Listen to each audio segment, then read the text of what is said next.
अब यहाँ पे जाओगे तो ये दोनों सेलेक्ट करने के बाद प्लॉट पे चले जाओ। प्लॉट पे आप लाइन ये वो कुछ भी यहाँ से जो भी आप प्लॉट करना चाह रहे हो वो इजीली प्लॉट हो जाएगा।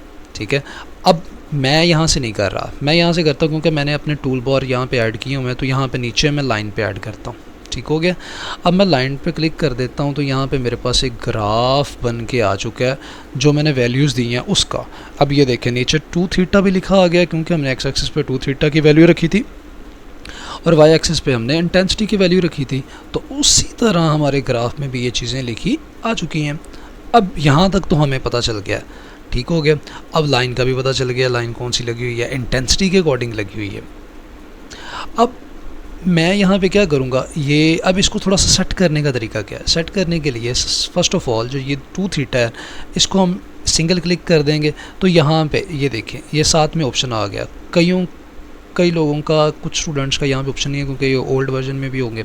तो इसको डबल क्लिक कर दो। डबल क्लिक करने के बाद आप क्या कर सकते हो, यहाँ पे वैल्यूज़ इसमें फ़ॉन्ट वगैरह सेलेक्ट करके इनको एडजस्ट कर सकते हो। डबल क्लिक करके यहाँ पे क्या कर सकते हो, इधर लिख सकते हो।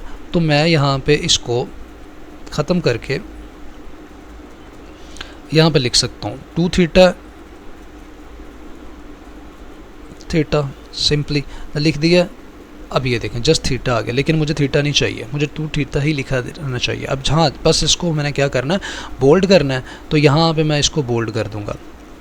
यहाँ पे बोल्ड आ गया वैल्यूज़। अब यहाँ पे मैं उसके हिसाब से टाइम न्यू रोमन पे ले जाऊँगा। अब इसका जो साइज़ है वो इंक्रीज़ कर सकते हैं। आप यहाँ से भी साइज़ इंक्रीज़ कर सकते हैं। अब ये वाला हो गया। अब उसके सेम एज़ हम वाई एक्सिस वाली जो वैल्यूज़ हैं इसका भी हम यहाँ पे एडिट करके कुछ भी लिख सकते हैं। अगर हमने एडिट नहीं करना तो यहाँ पे बटन दबाओ, यहाँ पे साइज़ उनका बोल्ड वगैरह कर दो। ठीक हो गया।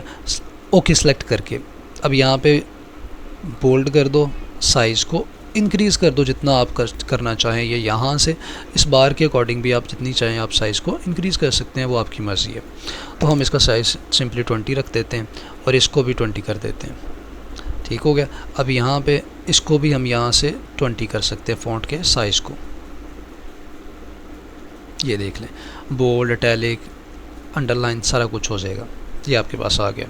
अब इसको हमने किस में रखा है, एरियल में। इसको भी एरियल में हम कर सकते हैं, वो आपकी मर्ज़ी है, जैसे मर्ज़ी आप जिस तरह आपको बेस्ट लगे और जिस तरह आपकी रिक्वायरमेंट्स हैं थीसिस में या पेपर पब्लिकेशन में, तो आप उस हिसाब से इसको सेट किया जा सकता है।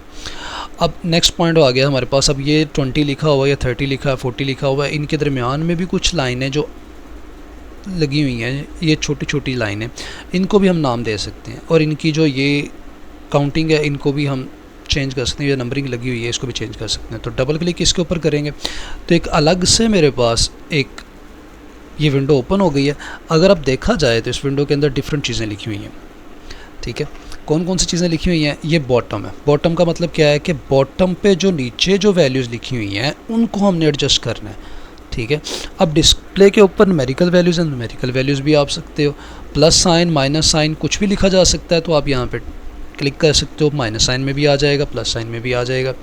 Use same as the bottom and top, यही जो सेम चीज़ नीचे डाउन बॉटम में लिखी हुई है यही चीज़ हमारे पास ऊपर वाली साइड पे भी आ जाएगी, टॉप पे भी आ जाएगी। तो इसको मैं अगर ओके करके अप्लाई करता हूँ तो सेम ये देखें, ये नंबरिंग सारी की सारी ऊपर भी आ गई है। अगर ये देखें आप यहाँ पे चेक कर सकते हैं, ये नंबरिंग सेम नीचे वाली नंबरिंग ऊपर भी आ गई, लेकिन हमें ये नंबरिंग नहीं चाहिए अभी।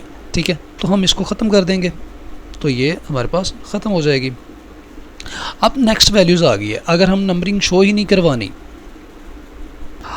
अब यहाँ तक तो हमें समझ आ गई। अब इसके आगे आ गया टाइटल। अब टाइटल पे क्या चीज़ है, नीचे जो चीज़ें लिखी हुई हैं उनको कैसे हमने शो करना है, ये चीज़ें वहाँ पे हमने शो किया। टाइटल कौन सा आ रहा है, किस तरह लिखा जा रहा है, ये टेक्स्ट है, नीचे टेक्स्ट जो चीज़ है 2 थीटा लिखा हुआ है, ये 2 थीटा की वैल्यूज़ हैं, उनका कलर ब्लैक होना चाहिए, रोटेशन कितनी होनी चाहिए। ये देखें 60 की रोटेशन कर सकते हैं, अप्लाई कर दो।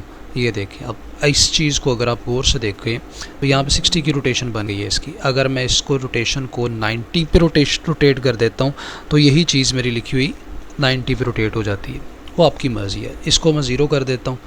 ठीक है, तो ये देखें वापस आ गया। इसी तरह अब ये लेफ़्ट वाली साइड का हम देखते हैं, ये 90 पे लिखा हुआ है, तो इसको मैं 0 डिग्री पे कर सकता हूँ। ये देखें ये सीधी स्ट्रेट लाइन में आ गया। तो यहाँ पे हम इनकी रोटेशंस को भी चेंज किया जा सकता है। फिर आगे आ गया ग्रेड्स इसका तो हमें ज़्यादा ज़रूरत नहीं पड़ती, ठीक है। लाइन्स एंड टिक्स की ज़रूरत पड़ती है। अब यहाँ पे क्या है, शो लाइन एंड टिक्स। अब मैं लेफ़्ट साइड की बात कर रहा हूँ क्योंकि हमें नज़र भी आना चाहिए, इसलिए मैं लेफ़्ट साइड पे। तो शो लाइन, अगर मैं लाइन को अनचेक करके अप्लाई कर देता हूँ तो यहाँ पे देखें आप, यहाँ पे लाइन ही मेरे पास स्किप होगी, ख़त्म हो गई है।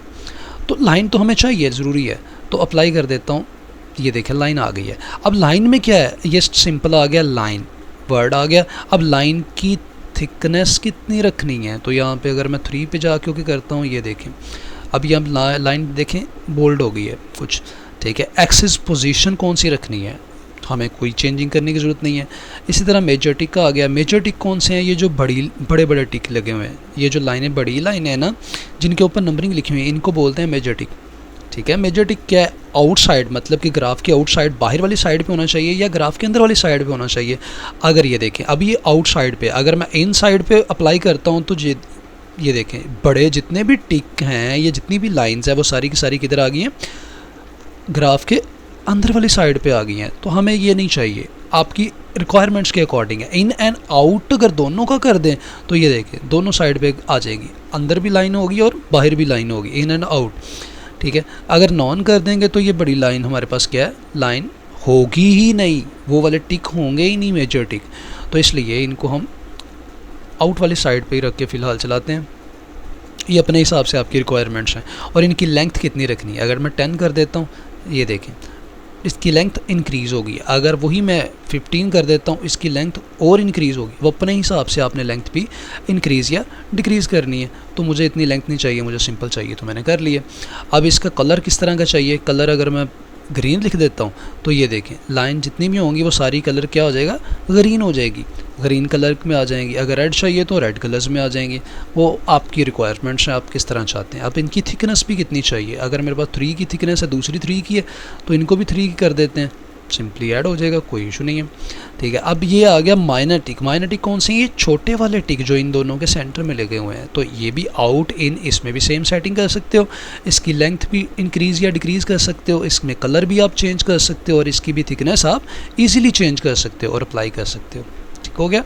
अब ये थी सिंपल कुछ चीज़ें मैंने आपको बताई। अब स्केल की बारी आ गई। स्केल की बारी क्या है, हॉरिजॉन्टल स्केल। हॉरिजॉन्टल कौन सा है, ये एक्स एक्सिस वाला।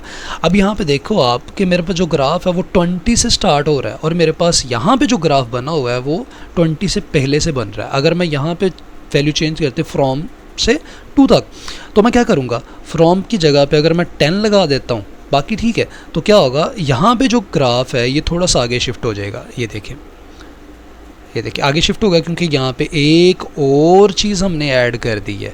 अगर मैं यहाँ पे 20 लिख देता हूँ कि मेरे पास ग्राफ ही 20 से स्टार्ट होता है, तो यहाँ पे मैं 20 लिख देता हूँ। 20 लिख के ओके कर दिया। ये देखें अब 20 से ही मेरे पास ग्राफ ये वाला स्टार्ट हो गया।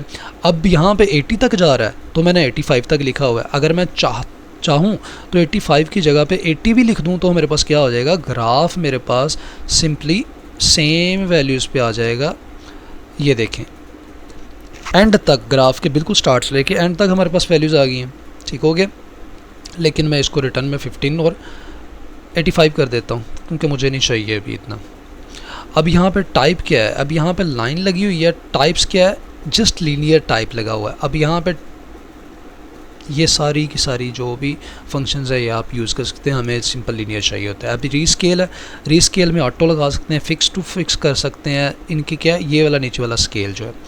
अब रीस्केल मार्जिन कितने % का होना चाहिए, अब मार्जिन है, ये देखिए अगर हॉरिजॉन्टल है, हॉरिजॉन्टल का मार्जिन मैं यहाँ पे कर देता हूँ 2 का। अब यहाँ पे फोकस कीजिएगा नीचे एक्स एक्सिस वाली लाइन पे, तो इसको मैं अप्लाई कर देता हूँ।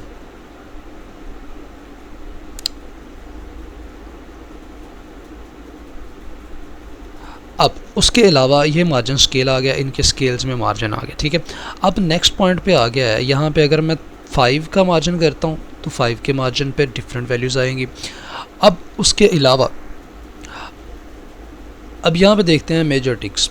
मेजर टिक्स कौन से हैं, ये बड़ी वाले टिक। बड़े वाले टिक्स में बाई इंक्रीमेंट कितना आ रहा है, 10 की वैल्यूज़। अगर मैं यहाँ पे 5 की वैल्यू करता हूँ, अब यहाँ पे देखिएगा, क्योंकि हॉरिजॉन्टल पे देख रहे हैं तो हम यहाँ पे चेक कीजिएगा। ये देखें अब 5 के आके यहाँ पे क्या है, वैल्यूज़ को चेंज कर दिया है उन्होंने, ठीक हो गया। अब यहाँ पे चीज़ गौर से देखने वाली है, ये देखें ये 5 का चेंजिंग आ गया। अगर मैं यहाँ पे कर देता हूँ 20 के हिसाब से कर देता हूँ, अप्लाई कर दिया तो यहाँ पे 20 की चेंजिंग आ गई है। अगर यहाँ पे मैं 2 कर देता हूँ तो 2 के हिसाब से इनके 2 की चेंजिंग बनने शुरू होगी, ठीक है। तो वैल्यूज़ उस हिसाब से हमने देखनी होती है। 5 के हिसाब से तो 5 के हिसाब से चेंजिंग होगी। अब अगर नीचे आ गया माइनर टिक में बाई काउंट कर रहे हैं, ठीक है। बाई कस्टम पोजीशन भी आ सकती है। बाई कस्टम पोजीशन कौन सी है? कस्टम पोजीशन वो वाली होती है जिस पॉइंट पे ये बने हुए हैं, ठीक है। अब कस्टम पोजीशन में हम खुद पोजीशन ऐड कर सकते हैं, लेकिन हमें नहीं चाहिए तो हम बाई काउंट ही करेंगे, कोई इशू नहीं है, हमें सिंपली अप्लाई, ठीक है। ओके, ये था अब ग्राफ में उनको कुछ वैल्यूज़ को सेट करना और उनको रिप्रेजेंट कैसे करना है और उनको अपने हिसाब से रिक्वायरमेंट्स के हिसाब से चेंज करना है। ये मैंने आपको तरीका बता दिया, ठीक है। ये आप दूसरी बात, अब यहाँ पे ये जो नाम लिखा हुआ है, नाम की वैल्यूज़ भी चेंज कर सकते हो। ये देखिए मेरे पास इंटेंसिटी है तो यहाँ पे मेरे पास ये GO का है ग्राफ, तो यहाँ पे GO लिख देता हूँ। इंटर करने की बजाय माउस से करेंगे तो ये देखें ये गो लिखा आ गया। अब इसको भी मैं चेंज करके किसी भी जगह पे प्लेस कर सकता हूँ,